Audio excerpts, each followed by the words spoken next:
የሹፌሩ ማስታወሻ። በቀደም ዕለት ምሽት ላይ ወደ ሰፈሬ ለመሄድ ራይድ ተሳፈርሁ። ሹፌሩ ከራስ ጠጉሬ እስከ ጫማዬ ድረስ ባይኑ ከመዘነኝ በኋላ በውቄ አጉል ጊዜ ላይ ወፈርሽ አለኝ። ወፈርኩ እንዴ ትላለህ? ስጋ ቤቶች በር ላይ የሚሳለውን የፕሮሞሽን በሬ ይመስላል እኮ። ለዛውም በቀን 2 ብቻ ነው የምበለው አልኩት። በዚህ ጊዜ በቀን 2 የምትበላው ከየት አምጥተህ ነው? ፈገግ አልኩና ኑሮ እንዴት ነው አልኩት፣ ትኩረቱን ከኔ ለማስቀየስ ብዬ። ኑሮ ከእጅ ወደ አፋፍ ነው እባክህ። አለፈው የሆነ ምግብ ቤት 2 ጭልፋ ቅንጨ በልቼ 600 ብር አስከፈሉኝ። የሚገርምህ አስተናጋጁ ሂሳብ ካመጣልኝ በኋላ ሸም ይዞት ከባንኮዩ ጀርባ ሄዶ ተደበቀ። ሌላውን ቶ 1 ፍሬ ሎሚ 20 ብር ገዛው ብለህ ታምናለህ? አባቴ ሲተርት 50 ሎሚ ለአንድ ሰው ሸክሙ ነው፣ ለ50 ሰው ጌጡ ነው ይል ነበር።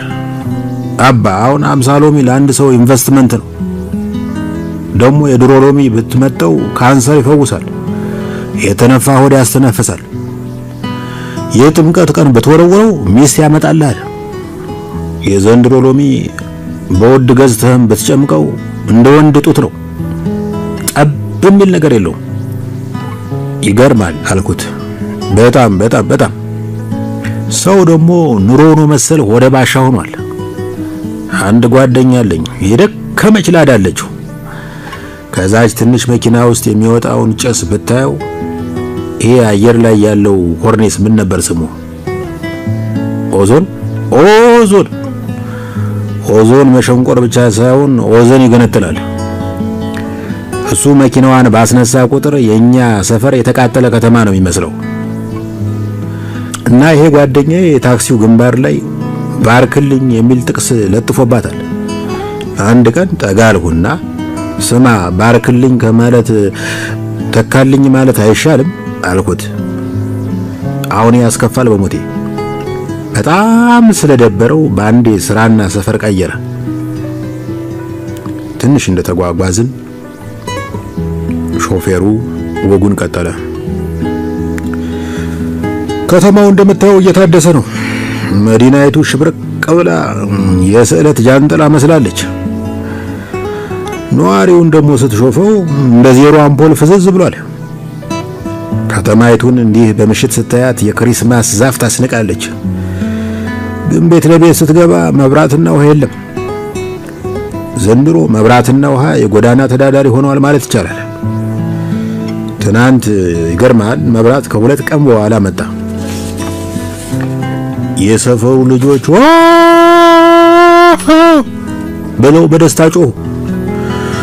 ቶማስ ኤዲሰን ራሱ ኤሌክትሪክ ሚስጥር የተገለጠለት ጊዜ ልጆቹ ይህን ያህል ተደስተው አልጮሁ።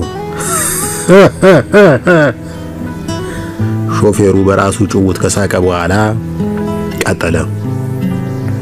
ባለፈው ወክስ አደርግ አንዱ ደንብ በሳይክል መንገድ ላይ ተራምደህ ብሎ ሊቀጣይ ተጋበዘ። ግድ የለም ዛሬ እንደ ሳይክል ቁጠረኝ ብለው ሊሰማኝ ነው። ገንዘብ መክፈል ካልቻልኩ አማራጩ ቅጣት ምንድነው ስለው፣ ገንዘብ መክፈል ካልቻልክ አንድ አጠር ያለ አስፋልት ትጠርግና ለመራቂ ያክል ደግሞ 2 አደባባይ ታጥባለህ አለኝ። ከፍዬ ተገላገሉ። ባለፈው ደግሞ የግብረ ኃይሉን መሪ ለምን ዘንባባ ብቻ ተተክላላችሁ? በየጣለቃው ዝግባና ቀረሮ ነገር ጣል አድርጉበት እንጂ የሚል አስተያየት በቅንነት ለገስኩት። አንተ በዚህ ትገረማለህ? ከፈለግን የዘንባባ ማርነሽ የሚለውን ዘፈን ብሔራዊ መዝሙር እናደርገዋለን የሚል ምላሽ አጎናጽፎ ፊት ነሳኝ። ከጥቂት ቀናት በፊት አንዱ መንገድ ዳር ላይ በተተከለው ሳር ላይ አንድ የጋሪ ፈረስና አንድ የወፍጮ ቤት አህያ አሰማርቶ ሲያስገጥ የሆነ ደንብ ያዘው። ለምን እንዲያደርክ ይለዋል። አይ ለክፋት አይደለም፣ ሳሩ አርቲፊሻል ነው ወይስ የእግዚአብሔር ነው የሚለውን ለማረጋገጥ ፈልጌ ነው የሚል ምላሽ ሰጠ። ከተማውን አረንጓዴ ማድረጋቸው የሌለ የተመቸኝ። ግን ይሄ በየቦታው አግዳሚ ወንበር የሚያስቀምጡት ነገር ትክክል አይመስለኝም። ይህ ትውልድ እንደምታውቀው ተግቶ መቀመጥ ይወዳል። በተቃራኒው አባቶቻችንና እናቶቻችን እንደዘላን ናቸው። ዙረት ነፍሳቸው ነው። መሄድ ይወዳሉ። በአማርኛ ቋንቋ ውስጥ ከመሄድ ጋር የተገናኙ ቃላት ነፍ ናቸው። ስራ አስኪያጅ የሚለውን ቃል ውሰድ። አባቶቻችን ስራ የሚሄድ ነገር ነው ብለው ያምናሉ። አመንዝራ ሰው ራሱ ያጅ ይባላል። ፓርላማ ውስጥ የንግግር ስነ ስርዓት አካሄድ ነው የሚባለው። ቤታቸውን ዞሮ መግቢያዬ ነው የሚሉት። ተጎልቶ ውሎ መግቢያዬ አላሉትም። ተፈላሰፍ አትበለኝ እንጂ መኖር ራሱ መንቀሳቀስ ነው። ሐዋርያው ጳውሎስ በሞቱ ዋዜማ ሩጫዬን ጨርሻለሁ አለ እንጂ ቁጭታዬን ጨርሻለሁ አላለም። የኛ ትውልድ ግን መቀመጥን ወዳለ።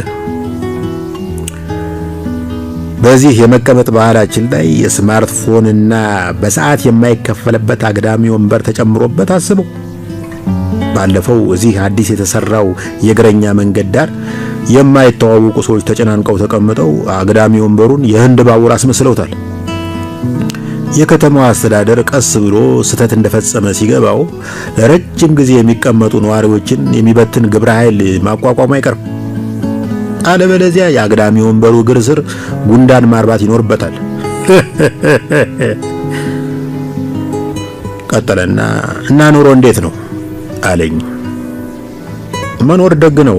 በጦርነትና በመሬት መንሸራተት ያለቁ ወገኖቻችን ይህን እድል አለማግኘታቸው ያሳዝነኛል አልኩት። አሟረት ካትበለኝና አለ ሹፌሩ። አሟረት ካትበለኝና መሬት መንሸራተቱ በቀጣይ ለሚመጣው መሬት መንቀጥቀጥ እንደ ቀብድ አድርገህ ልትቆጥረው ትችላለህ። እኛ ስላልባነን ነው እንጂ ለዚህም አሪፍ መፍትሄ ነበር። ስማ፣ ጃፓን ሀገር መሬት መንቀጥቀጥ ሲከሰት ሰው አይሞትም። ቤቶችና ፎቆች ትንሽ አመረኛ ጨፍረው በነበሩበት ይረጋሉ። የሚገርም የዛሬ ምናምን ዓመት አካባቢ የአፍሪካ አባት ኃይለ ሥላሴ የተወሰኑ የሀገራችንን ወጣቶች መርጠው መሬት መንቀጥቀጥን ቀድሞ መተንበይና መቆጣጠር የሚቻልበትን ጥበብ እንዲያጠኑ ወደ ጃፓን ልከዋቸው ነበር። የተላኩት ወጣቶች ግን ምን ይዘው የተመለሱ ይመስላል? ሩቅ ምስራቅ ሳለሁ ጃፓኗን ወድጄ የሚል ዘፈን እየዘፈኑ ተመለሱ። ንጉሱ ሳይንስ እንዲማሩ ቢልኳቸው እነሱ በመንግስት በጀት ከጃፓን ኮረዳ ጋር ሲጀናጀኑ ከርመው ተመለሱ። ይሄ ነው የሆነው። ትንሽ እንደሄድን አንድ የተጎሳቆለ ሸበቶ ሰውዬ ግድግዳ ተደግፎ የሚቆዝምበት ቦታ ደረስን። አወቀው አለ ሹፌሩ። አዎ ታሪኩን በሚዲያ ሰምቻለሁ። ፍቅረኛው ተሰናብታው ውጭ ሀገር በሄደችበት ቦታ ላይ 20 ዓመት ያህል ቆሞ ጠብቋታል ይላሉ አልኩት። እንደኔ ሰውየው ፍቅር የያዘው ከሴትዮዋ ጋር ሳይሆን ከቦታው ጋር ነው። ወዲያው አከታትሎ አግብተሃል ሲል ጠየቀኝ። እንዳላገባው ነገርኩት። ልምከርህ፣ ፍቅር ከያዘ ብቻ አግባ። ብዙ የአበሻ ወንድ የሚያገባው ምግብ መስራት ስለማይችል ነው። የሚጥም ምግብ ለመብላት ብሎ እጅ የሚል ትዳር ውስጥ የሚገባ ሞልቷል። እኔ ከትምህርት ቤት ጀምሮ የማፈቅራትን ልጅ ነው ያገባው። የሚገርም ነገር ሚስቴን ከማግባቴ በፊት መላጣ ነበር።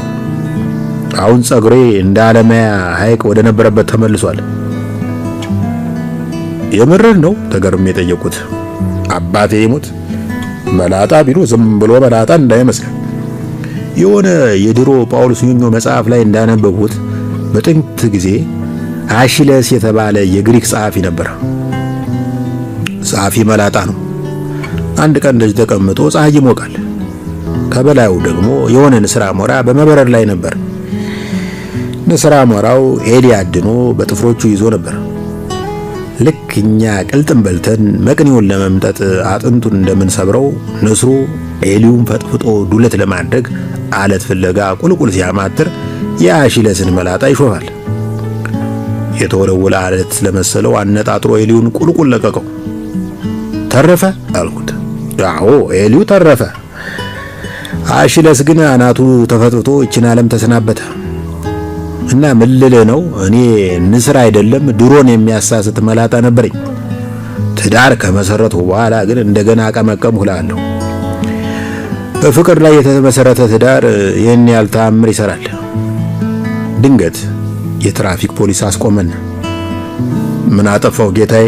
አለ ሹፌሩ። ከኋላ ያለው መብራት ጥሰሃል። ፖሊሱ ከሹፌሩ ጋር እየተከራከረ አይኑን ወደ ኋላ ሲወረውር አየኝ። በመስኮቱ በኩል ጎንበስ ብሎ በእውቀቱ ነው ወይስ ወንድሙ ነህ? በእውቀቱ ነኝ አልኩ ፈገግ ብዬ። ትራፊክ ፖሊሱ ወደ ሹፌሩ ተመለሰና በል እሱን ስለጫንክ ለዛሬ ምሬሃለሁ ብሎ መንጃ ፈቃዱን መለሰለት። በኩራት ደረቴን እንደነፋው ሰፈሬ ደረስን። ሾፌሩ ስልኩን ተመለካክቶ 252 ብር እንድከፍል ጠየቀኝ። 250 ብር ሰጥቼው ልወርድ ስል ቀሪው 2 ብርስ ሲል አፋጠጠኝ። 2 ብር ካሽ የለኝም አልኩት። ችግር የለም አካውንቴ ልስጥና አስገባልኝ። በጣም ከመናደድ የተነሳ ለጊዜው ቃላት አፌ ላይ አመድ ሲሆኑብኝ ተሰማኝ። ከዛ እንደምንም ንዴቴን ዋጥ አድርጌ እየቀለድክ ነው ወይስ የምርህን ነው? በሂሳብ አልቀልድም አለ ሹፌሩ። ቅድም አጥፍተህ የትራፊክ ፖሊሱ የማረጉ እኔ ስለተሳፈርኩ ነው አልኩት። ሾፌሩ ዘና ብሎ እንዲህ አለ። ሲጀመር አንተ ወሬ ባታሲዘኝ ኖሮ የትራፊክ መብራት ጥሻ አልሄድም ነበር።